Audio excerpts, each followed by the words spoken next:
boleh jujur, saya sudah bertahun-tahun juga tidak melakukan ritual ibadah untuk Kristen sendiri. Mungkin ke gereja atau apa itu ya.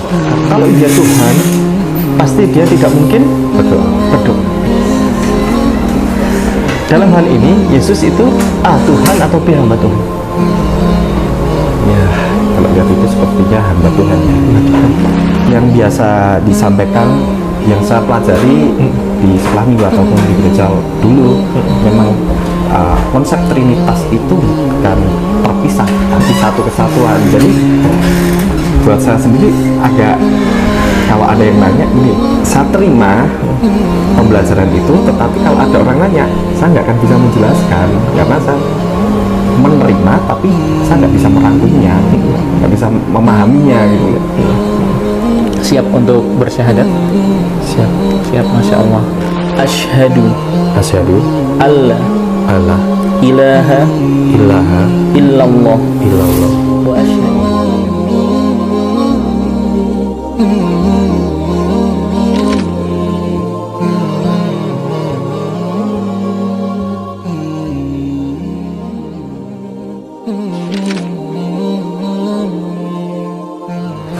Assalamualaikum warahmatullahi wabarakatuh. Alhamdulillah, siang yang cerah. Pada siang hari ini kami ada di Surakarta, di Solo, bersama nih sahabat saya, Pak Nadi. Pak Nadi, selamat siang Pak Nadi. Selamat siang. Nama lengkap? Nadi Kantif Prastia. Kantif? Oh, bacanya Kantif. Oh, Kantif ya? Bacanya bahasa apa itu? Perancis. Oh, jadi nama beliau itu, saya kalau baca itu Nadi ada cantik di situ. Iya. Nadi cantik Q gitu kan? Iya. Seperti Uniq gitu kan? Iya. Nadi cantik Q Prasetya. Iya. Prasetya atau Prasetya? Prastia. Tapi bacanya Kantif. Iya, Kantif. Artinya apa itu? Artinya adalah kayak puji syukur pada Tuhan. Ya, Bapak dari Kristen atau Katolik? Saya dari Kristen. Dari Kristen. Ya. Kristennya gereja apa, Pak? Gereja. Ini nanti nama gereja ini diedit atau tidak? Mau diedit.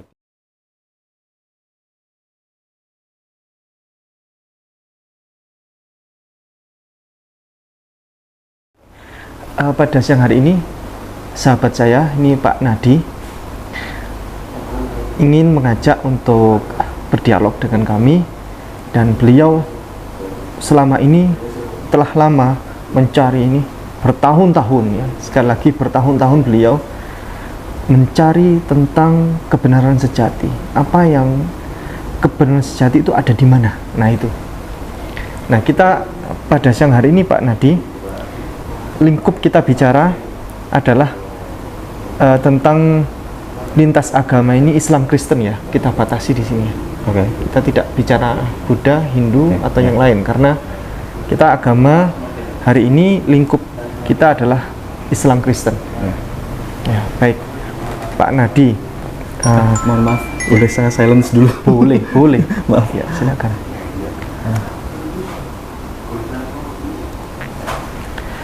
Apa yang mendasari Pak Nadi untuk mencari kebenaran sejati ini? Apakah karena mau menikah atau karena bagaimana? Ya, lebih cenderung ke arah juga saya pengen pegangan untuk saya sendiri. Iya. Ya, karena boleh jujur, saya sudah bertahun-tahun juga tidak melakukan ritual ibadah untuk Kristen sendiri. Mungkin ke gereja atau apa itu ya. Karena? Ya, saya merasa ada yang memang mungkin itu bukan untuk saya. Dan karena saya merasa ada kekosongan sekian tahun ini, saya berusaha nyari sesuatu yang mungkin untuk saya bersandar nantinya. Seperti itu ya, kurang lebih ke arah itu aja sih. Iya. Kalau Pak Nadi sendiri bukan dalam rangka menikah, bukan? Kalau menikah mungkin itu bukan, lebih ke arah saya masih untuk proses pribadi, karena saya belum bisa menentukan apakah saya orang yang untuk menikah atau tidak. Pacar belum punya? Kebetulan ada beberapa dekat, tapi belum untuk itu. Oh ya, baik. Pak Nadi berapa tahun tidak ke gereja? Saya kurang tahu persis kapan terakhir, Tapi kalau saya boleh hitung, mungkin lebih dari 5 tahun. Lebih dari 5 tahun. Masya Allah. Pak Nadi, apa pendapat Anda tentang Yesus? Ya, pribadi yang cukup, saya pribadi ya, saya bukan mau melihat dari secara agama atau apa, pribadi yang menurut saya juga sangat unik. Untuk sesuai yang diceritakan itu sangat unik gitu loh. Menurut Anda, Yesus itu bisa dipilih, silakan Pak, A atau B. Menurut Anda, Yesus itu A, Tuhan, atau B, hamba Tuhan? Itulah yang pengen saya pertanyakan gitu loh.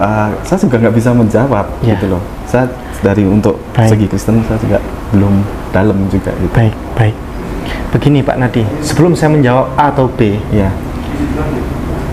saya atau Pak Nadi untuk mencari kebenaran sejati, itu saya juga punya cita-cita tersendiri Pak.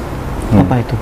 Saya kepingin punya lorong waktu, mesin waktu, di mana saya bisa Membuktikan. masuk itu ke dalam waktu di saat zaman Yesus itu hidup.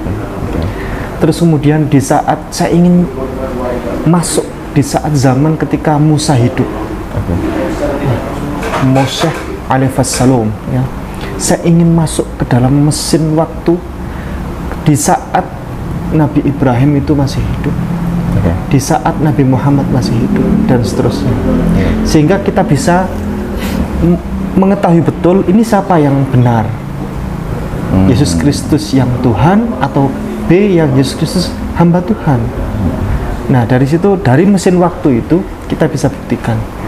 Tapi tampaknya kalau memang mesin waktu itu ada misalnya, itu seru Pak. Seru kan? Kita masuk ke zaman Musa ribuan tahun sebelum Masehi sana.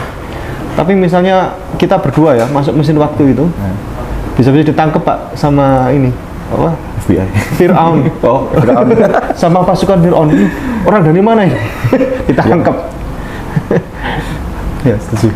Iya kan? Setuju. Ini orang dari mana ya? Berbahaya sekali.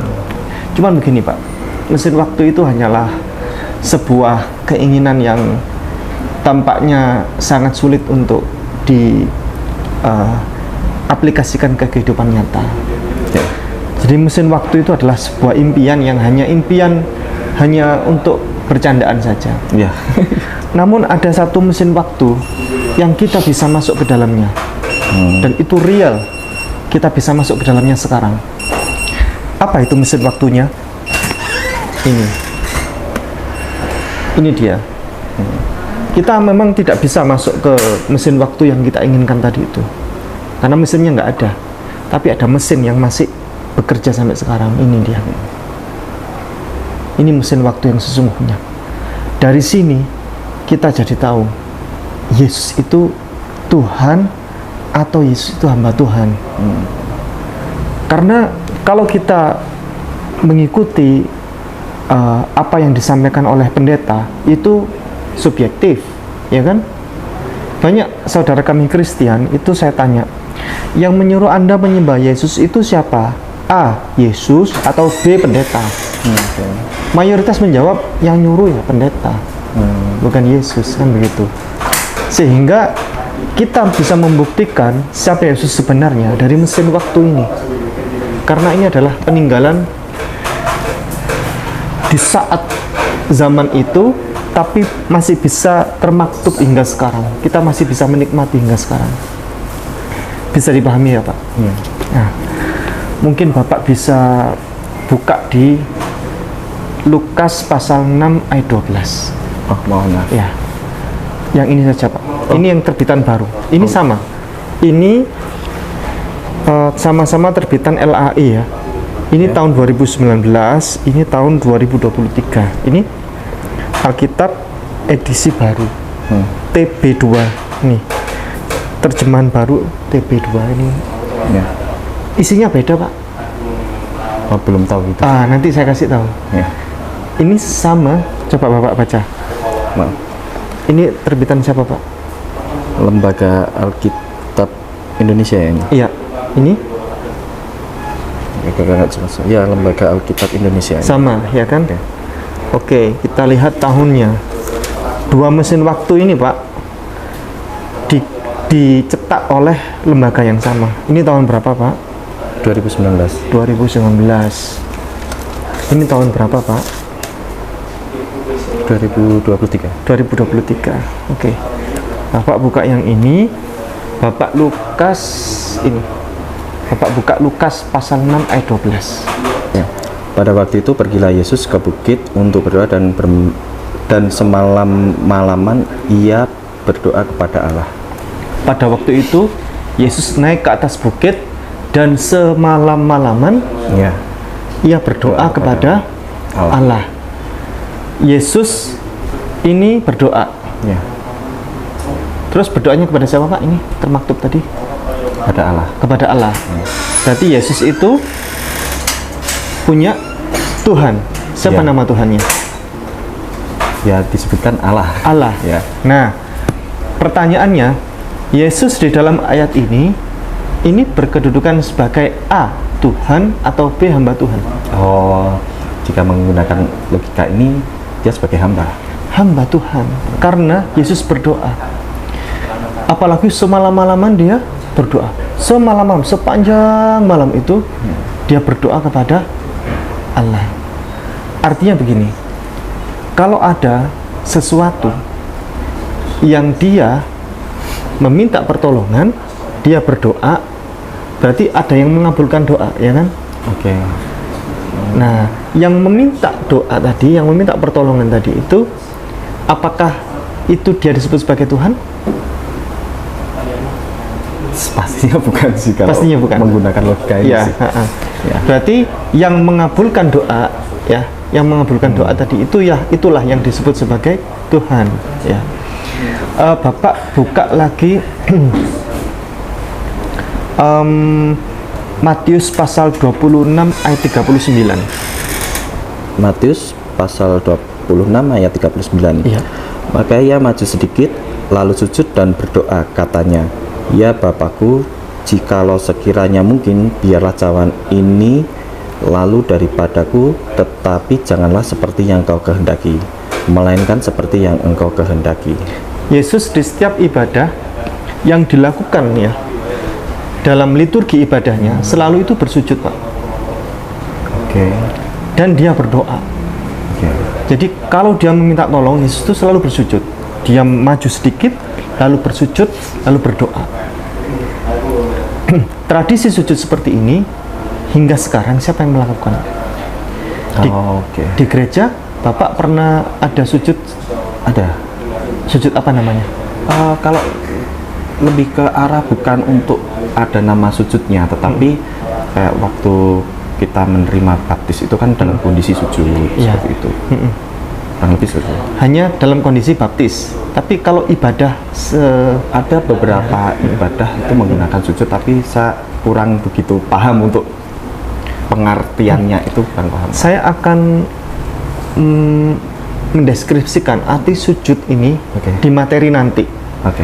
Agak nanti di materi-materi akhir akan saya jelaskan tentang apa itu arti sujud yang dilakukan oleh Yesus Kristus alaihissalam. Bapak buka di Markus 1 ayat 35. Markus 1. Markus 1 ayatnya 35. Pagi-pagi benar, waktu hari masih gelap, ia bangun dan pergi keluar. Ia pergi ke tempat yang sunyi dan berdoa di sana. Ya. Pagi-pagi benar, pada waktu hari masih gelap, ia berangkat keluar ke tempat yang sunyi dan di sana ia Berdoa. berdoa. Artinya apa? Kalau dia Tuhan, pasti dia tidak mungkin Berdoa. berdoa. Dalam hal ini, Yesus itu A, Tuhan, atau B, hamba Tuhan? Ya, kalau lihat itu sepertinya hamba Tuhan ya. Hamba Tuhan. Ini ayat mengindikasikan bahwa Yesus itu salat subuh, Pak. Oh, Coba Bapak baca lagi, sekali lagi. oke. Bener nggak ini salat subuh? Ya, kalau dari kata-katanya adalah pagi-pagi benar, waktu hari masih Hari gelap. masih gelap. Itu malam atau pagi? pastinya malam pergantian pagi. Masih gelap ya. Subuh. Artinya subuh. Sebenarnya Pak, Indonesia ini adalah bahasa yang dipakai oleh Indonesia ini bahasa yang baru terbit ya tahun 1800, tahun 1900 ya. Bahasa Indonesia ini baru mulai dilansir. Sehingga bahasanya masih ada banyak terbatas ya. Keterbatasan dalam bidang kata ya. Perbenaran kata masih tidak terlalu banyak. Tapi salah satu bahasa paling kuno di dunia itu adalah bahasa Arab. Yang perbenaran katanya itu terbesar di dunia.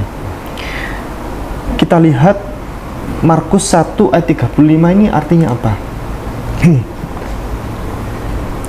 Ini Al-Quran atau Bible? Agak bingung saya, soalnya tulisannya Arab tapi di situ ada kayak lambang kayak salib. Jadi oh iya, ini lambang salib ini. Ya, saya nggak bisa mendeskripsikan karena saya juga nggak bisa baca tulisan Arabnya dan saya nggak bisa mengkotakkan bahwa ini Bible hanya karena salib. Maaf itu. Ini Bible milik Kristen Ortodoks. Koptik. Jadi Kristen Ortodoks Koptik itu mayoritas di Jazirah Arab sana, yang mereka lebih mempercayai bahwa ini lebih asli dari Bible-Bible yang lain. Sekali lagi, mereka lebih percaya ini adalah lebih asli daripada Bible-Bible yang lain karena Yesus Kristus itu adalah orang Arab ya. Orang Arab ya. Jadi dia ini lebih dipercaya sebagai bahasa yang lebih dekat dengan Yesus Kristus alaihissalam. Kita buka di Markus pasal 1 ayatnya 35 Pak. Ini Injil Markus ya. Ini Injil Markus. Kita buka di Markus pasal 1 ayatnya 35. Ini Pak. Saya bacakan ya. Wa fis subhi bakiran jiddan qama wa kharaja wa madha ila mawdi'in khala'in. Apa kata ini di sini? Wa kana yusalliya hunaka. Ini. Wa fi subhi. Subhi itu subuh. Tadi untuk membuat ya deskripsi tentang pagi-pagi benar waktu hari masih gelap. Itu kan agak panjang ya. Ini sederhana sekali. Wa fi subhi. Pendek ya, tapi sudah mewakili semuanya. Pada waktu subuh. Ya. Dia qama wa kharaja, dia bangkit lalu dia keluar, wa madha ila mawdi'in khala'in, lalu dia pergi ke sana, dia menyendiri di tempat yang sunyi itu ya. Wa kana yusalli hunaka, dan di sana dia melakukan apa? Melakukan namanya salat. Wa kana yusalli hunaka.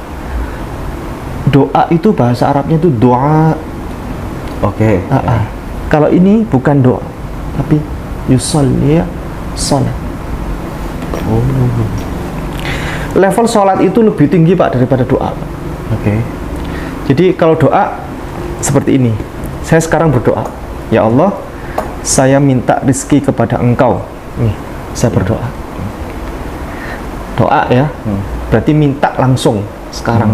Tapi kalau salat itu adalah ibadah yang ada aturannya, ada tata caranya, ada waktunya, ada timingnya, betul? Tadi ada kata subh, wa fis subhi, pada waktu subuh. Maaf kalau boleh saya potong. Berarti sholat itu jadi lebih tinggi dari doa karena dia harus karena dia ada syarat-syarat tertentu yang harus ditunaikan. Harus suci dulu dari hadas kecil, dari hadas besar. Ada timingnya juga, ya kan? Ada waktunya juga. Ada tata caranya, traktatnya juga ada.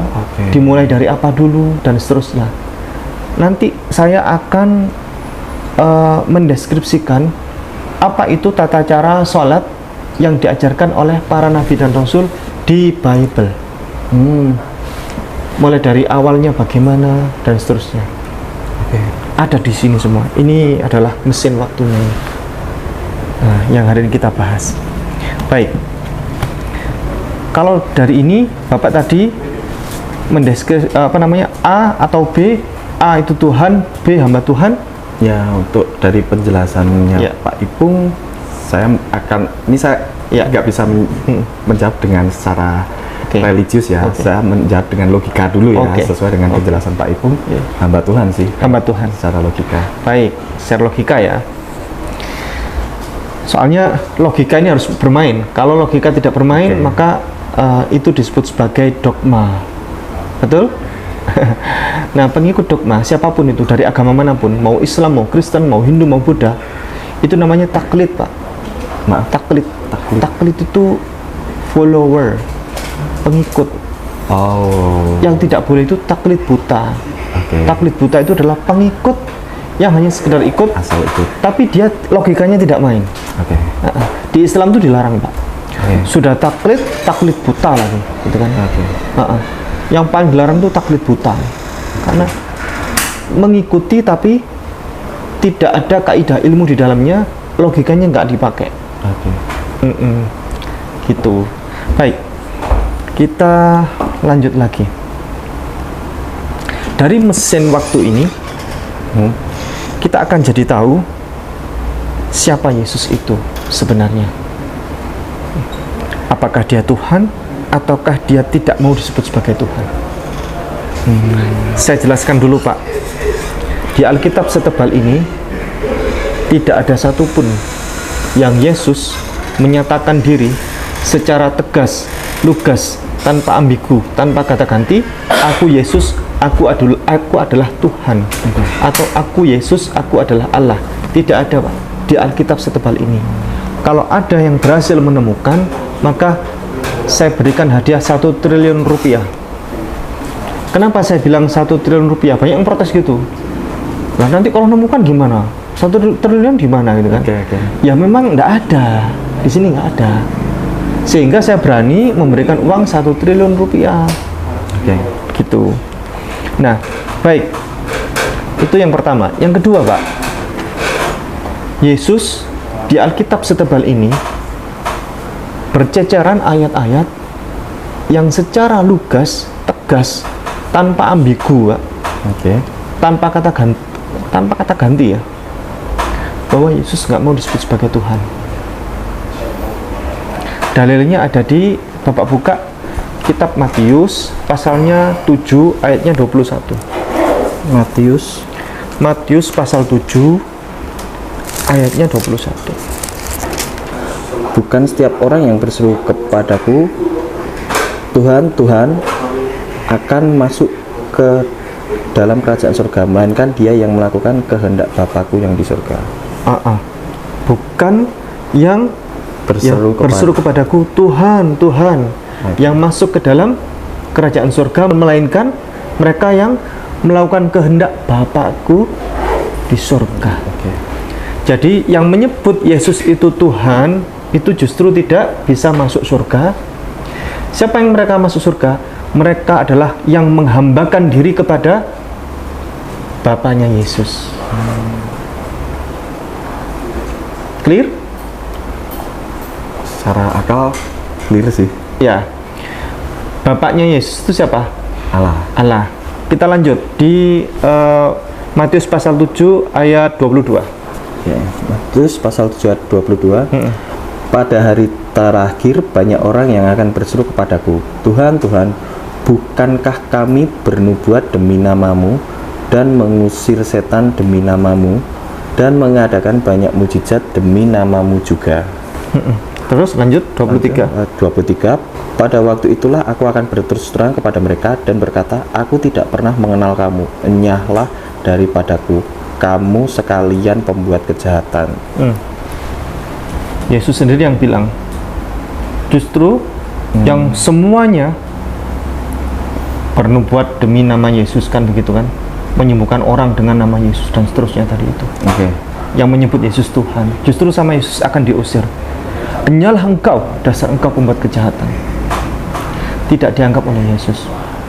Ayat ini pernah saya berikan kepada saudara kami Kristen yang nantang dia berani masuk Islam kalau menunjukkan di mana ayat yang Yesus tidak mau disebut sebagai Tuhan. Saya tunjukkan ayat ini. Katanya adalah begini. Oh, itu adalah untuk orang munafik, katanya. Maksudnya orang munafik yang menyebut Yesus Tuhan, maka dia tidak bisa masuk kerajaan surga. Pertanyaan saya, di mana ini ada kata-kata munafik? Di mana di sini ada kata-kata ini? Bukan setiap orang yang munafik terus kemudian berseru kepadaku, Tuhan, Tuhan. Tidak ada kata. Kita harus, kalau memahami teks ya, tidak boleh ditambahi, nggak boleh dikurangi. Oke. Itu setuju. Ya kan? Terus nggak boleh bermain asumsi juga. Ya, setuju. Ya kan? Jadi tidak boleh ditambahi, tidak boleh dikurangi, dan tidak boleh bermain asumsi.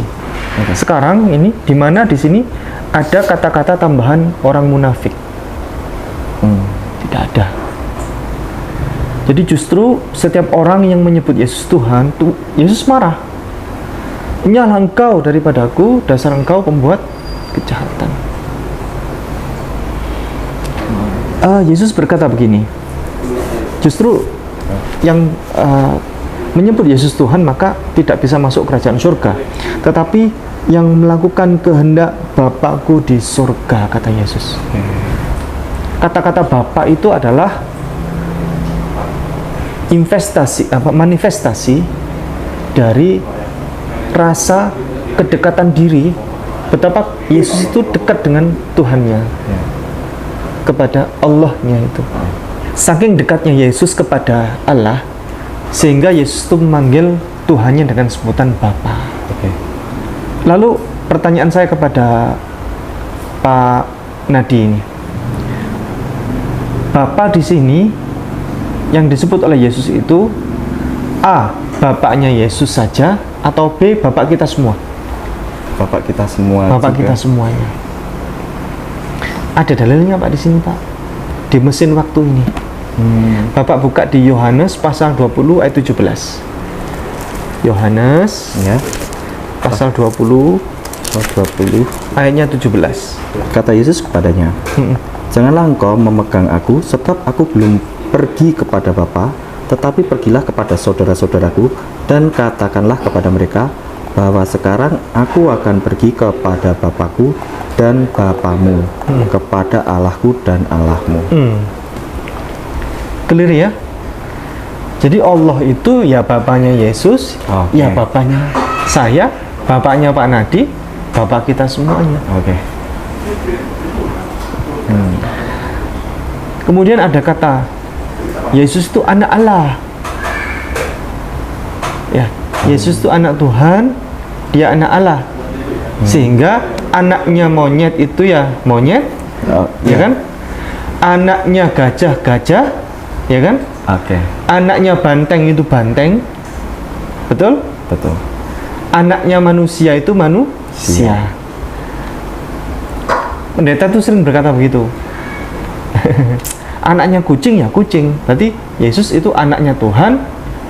Ya, berarti dia Tuhan. Yesus itu anak Allah, berarti Yesus itu Allah. Logika itu batal, Pak. Ketika saya bilang anak presiden, pastinya bukan presiden. Bukan presiden. Belum tentu. Iya, karena bapaknya yang presiden. Bapaknya presiden, ya kan? Anak wali kota.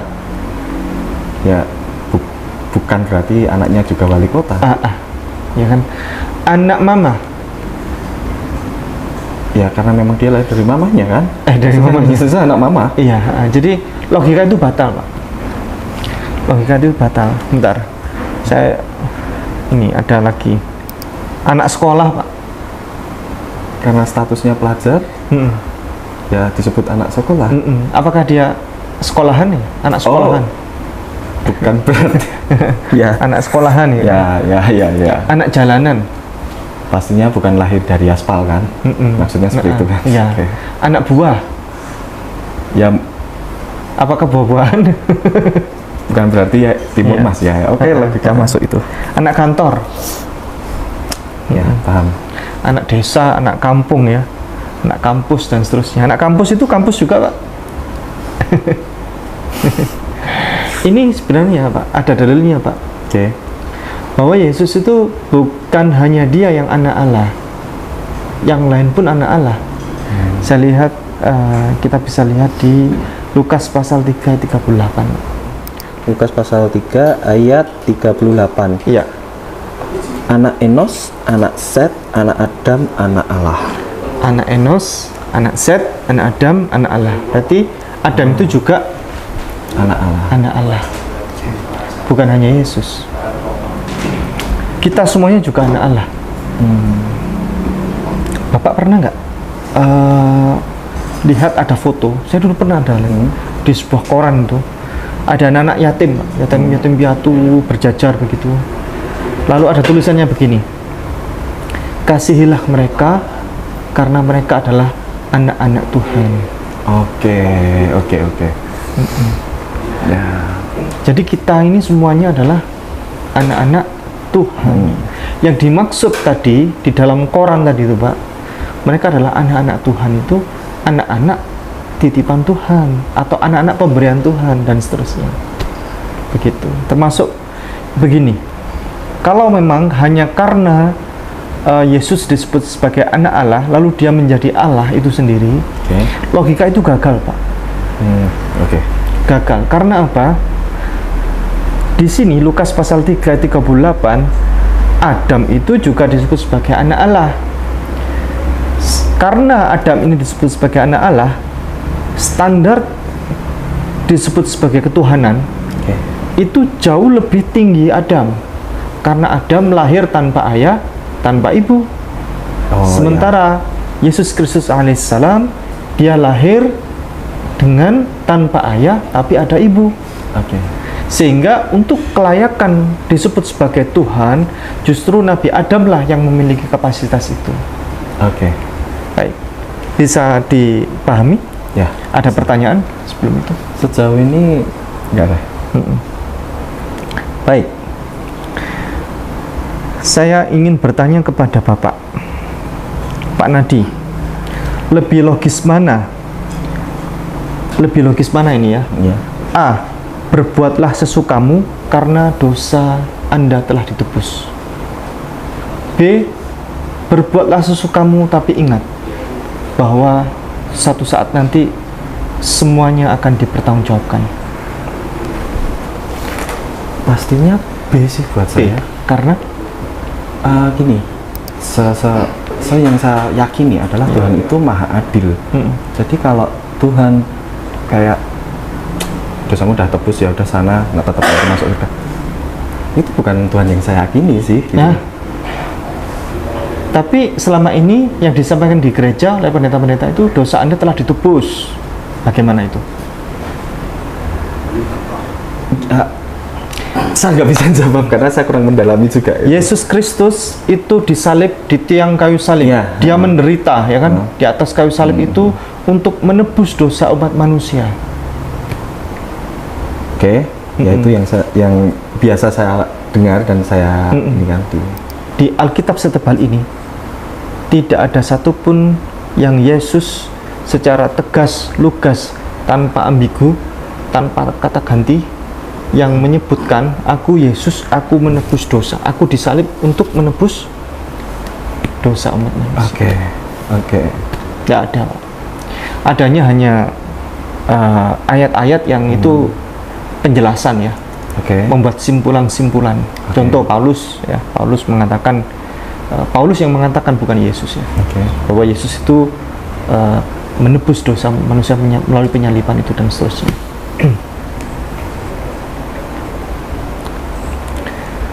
Justru yang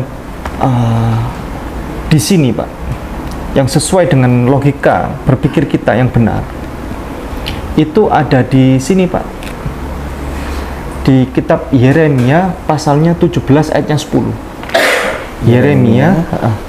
Yeremia pasal 17 ayat yang ke-10. Aku Tuhan yang menyelidiki hati, yang menguji batin, untuk memberi balasan kepada setiap orang setimpal dengan tingkah langkahnya, setimpal dengan hasil perbuatannya. Aku Tuhan. Ini yang menyebut siapa tadi? Aku Tuhan. Tuhan ya, bukan lagi Paulus ya. bukan lagi Matius, Markus dan seterusnya. Aku Tuhan, ya tadi itu dan seterusnya akan membalas setiap dosa umat manusia setimpal dengan amal perbuatannya, setimpal dengan tingkah lakunya. Jadi ya dosa ya tebus masing-masing. Oke. Jadi kalau ada penebusan dosa itu enggak ada, Pak. Kalau ada penebusan seperti itu adanya di Pegadaian. Itu namanya penebusan hutang. Hutang anak itu bisa ditebus oleh bapaknya, ya. Hutang bapak bisa ditebus oleh anaknya. Tapi kalau hutang dosa, ya, ditebus oleh siapa? Dan nggak bisa, Pak. Dosa tebus masing-masing. Adanya di Yeskiel pasal 18 ayat 20. Yeskiel. Yeskiel 18 ayat yang ke-20. Orang yang berbuat dosa itu yang harus mati. Anak tidak akan turut menanggung kesalahan ayahnya, dan ayah tidak akan turut menanggung kesalahan anaknya. Orang benar akan menerima berkat kebenarannya, dan kefasikan orang fasik akan tertanggung atasnya. Ya, jadi bapak tidak bisa menebus anaknya, anak tidak bisa menebus dosa bapaknya. Ya dosa tebus masing-masing. Begitu. Dosa pikul masing-masing. Menjadi sebuah anomali ketika seseorang berbuat dosa, Yesus yang pikul.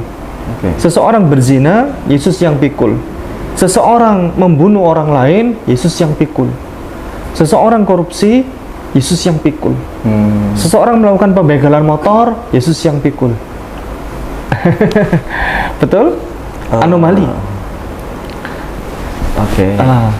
Seperti ini, Pak.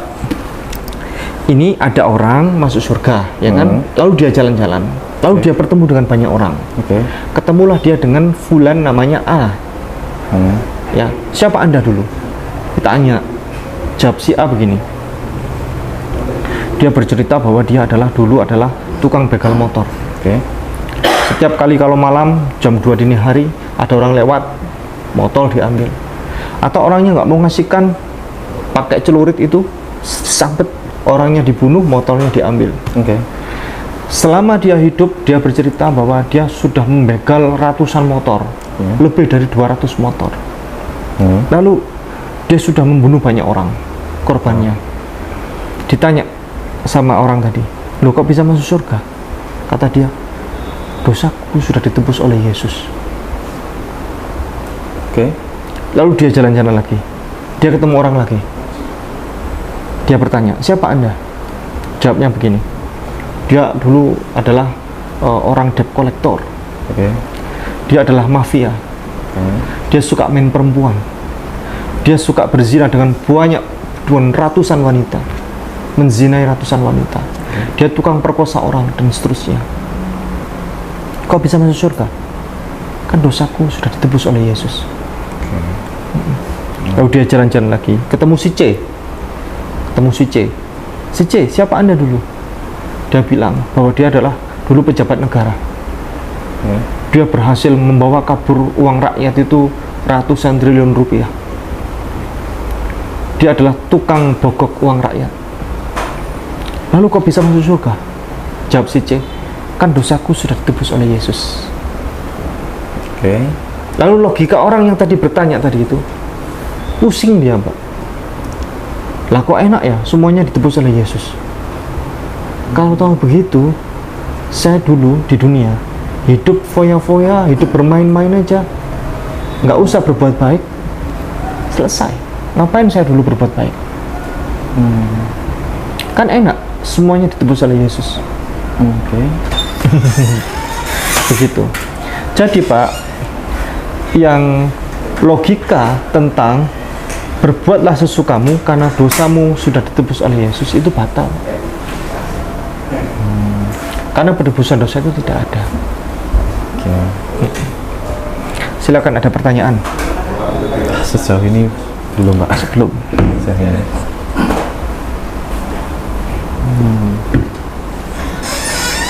Masuk tidak tadi? Masuk. Ya, secara akal sehat, memang saya nggak ada yang bisa saya bantah sih. Belum ada yang bisa saya bantah. Baik. Saya tanya sekarang. Pak Nadi lebih logis mana? A, Tuhan itu satu, absolutely, atau berdiri sendiri ya, atau B, Tuhan ada tiga. Kalau kita pakai analogika Tuhan adalah maha, itu pastinya absolut. Absolut, satu. Iya, kalau kita pakai analogika maha ya, maha itu kan Sekarang Bapak kan masih Kristen ya sekarang. Iya, Di dalam kekristenan berapa Tuhan? Ya, ini sering-sering banyak teman Muslim tanya saya tentang Trinitas. Saya agak kesulitan menjawab karena saya sendiri kurang begitu mendalami detil pembelajaran itu. Jadi saya agak kesulitan untuk menjelaskannya karena saya memang basically orang teknik ya. Jadi saya lebih banyak menggunakan akal saya. Jadi kalau kita bicara Tuhan Maha itu jadi nggak mungkin dong ada yang sejajar gitu. Jadi penjelasannya buat saya agak susah untuk menjelaskan. Sekarang mohon dibantu disebutkan Tuhan ada berapa di kekristenan? Satu, Allah Bapa itu sendiri, dua, Yesus, lalu Roh Kudus. berapa ini berarti? Tiga. Sementara Bapak tadi logikanya, Nah itu makanya saya tidak bisa menjelaskan untuk Trinitas. hampir semua, bukan hanya Pak Nadi, hampir semuanya orang Kristen ketika saya tanyain, bahkan pendeta pun ketika ngobrol dengan saya itu bingung Pak. Jawabannya itu ganti-ganti gitu. Antara mana satu, mana tiga. Yang sering terjadi itu satu kesatuan, tiga dalam satu, satu dalam tiga. Ya itu kalau boleh saya potong, maaf.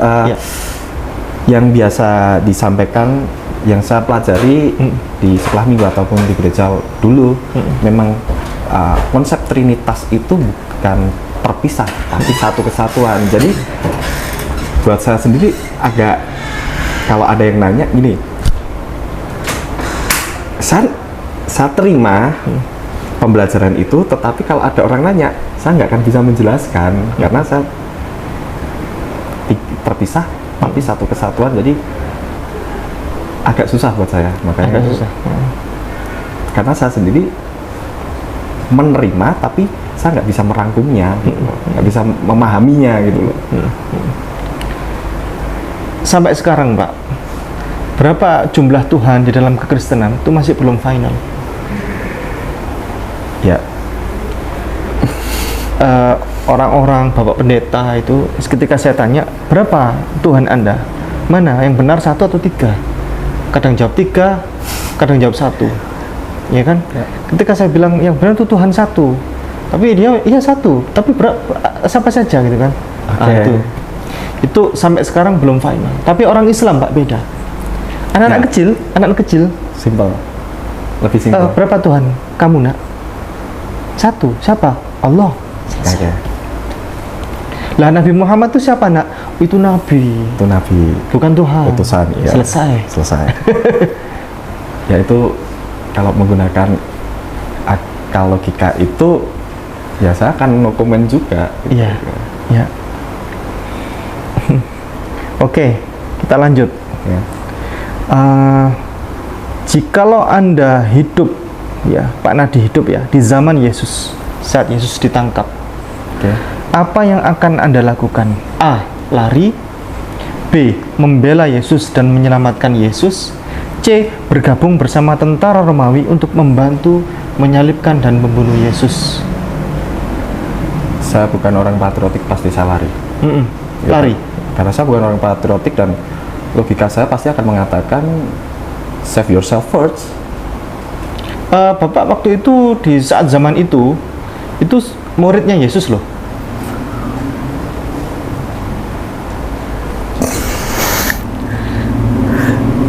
Ya mohon maaf, saya kurang bisa mengimajinasikan kondisi saat itu. Saya mohon maaf nggak bisa. Hal untuk itu saya kurang bisa mengimajinasikan. Jadi untuk menjawab pertanyaan ini memang agak sulit untuk mengimajinasikan kondisi itu. Saya juga kesulitan. Semua orang Kristen ketika ditanya ini Pak, A. Lari, B. Membela Yesus, ya, dan menyelamatkan Yesus. C, bergabung bersama tentara Romawi untuk menyalib dan membunuh Yesus. Mana? Bingung Pak semuanya. Dan jawaban A dan B dan C itu salah semua Pak. Salah semua. Coba bayangkan kalau misalnya Bapak pilih A, lari tadi itu, Oke. berarti Bapak tidak setia pada Yesus. Ya, mungkin saya akan men-plot twistkan jawaban itu kayak gini. Kayak kita naik pesawat. Sebelum menyelamatkan orang lain, selamatkan diri kamu sendiri. Kalau kamu nggak selamat, gimana kamu menyelamatkan orang lain? Kurang lebih seperti itu. Berarti Yesus di sini ditangkap, berarti dia tidak selamat.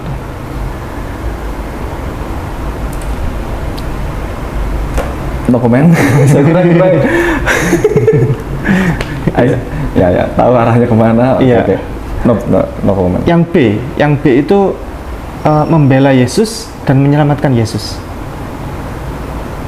Kalau yang seperti itu terjadi, ya, Bapak ini berusaha bagaimana caranya membela Yesus, menyelamatkan Yesus. Bapak dalam malam hari ya, semua orang pada tidur, tentara Romawi tidur, Bapak melepas ikatan talinya Yesus itu. Bapak berusaha bagaimana, ayo kabur, ayo Yesus kabur bersama saya. Lalu yang terjadi penyaliban itu tidak pernah ada. Dan akhirnya dosa nggak jadi ditebus toh. Saya nggak mikir ke situnya. Saya lebih mikir tentara Romawi tertidur, lalu saya melepaskan ikatannya Yesus. Iya. Itu kayak hal yang aneh. Nggak mungkin dong tentara tidak bersenjata dan tidak melakukan shift. Iya. Jadi nggak mungkin dong ada tentara tertidur. Oh. Jadi iya. buat saya, logika saya, suicide mission sih gitu. Suicide mission. Jadi, misi yang tidak mungkin ya. semuanya mati. Maksudnya saya yang menyelamatkan pasti akan mati toh. Iya. Maaf, ini bukan untuk bantah, cuma agak gelitik akal saya sih. Iya. Yang C sekarang Mbak, bergabung bersama tentara Romawi, ya, karena Bapak berjiwa patriotik nih, supaya penebusan dosa berhasil dan sukses dengan cara Yesus disalib, ya, di tiang salib itu, supaya sukses berhasil misi itu, Bapak bergabung bersama tentara Romawi. Ayo kita bunuh Yesus, kita salibkan Yesus. Oke. Kalau itu bagaimana? Yang C. Nah, logika sederhananya saya ya, ini kondisi saat itu saya nggak bisa imajinasikan kondisi untuk imajinasi zaman sekarang aja. Iya. Kita bergabung tanpa diakui suatu kesatuan, bukankah nanti ditangkap? Siapa lu pakai seragam gua? Loh enggak, Bapak ikut bergabung, Bapak mendukung dari gerakannya orang-orang tentara Romawi ini untuk proses penyaliban Yesus. Bapak ikut jadi panitianya. Buat saya aneh sih. Supaya berhasil misi penebusan dosa pada seluruh umat manusia itu berhasil.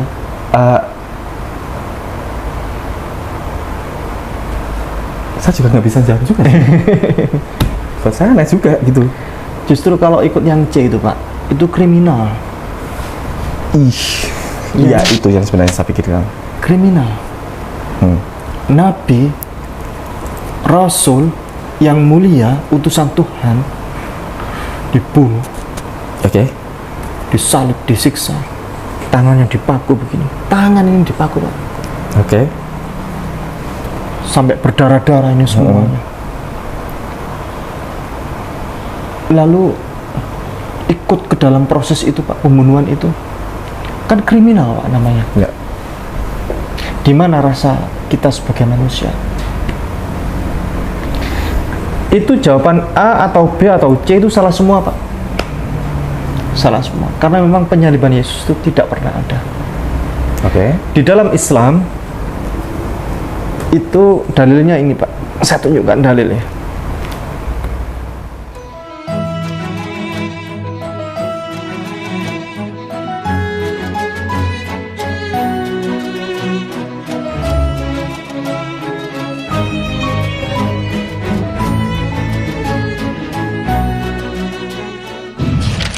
Setiap muslim harus memiliki bekal ilmu kristologi untuk membentengi diri dan keluarga serta untuk berdakwah. Anda ingin jadi kristolog handal? Atau Anda ingin memiliki ilmu kristologi? Kunjungi kristologinews.com, pusat karya monumental Ustadz Insan LS Mokoginta.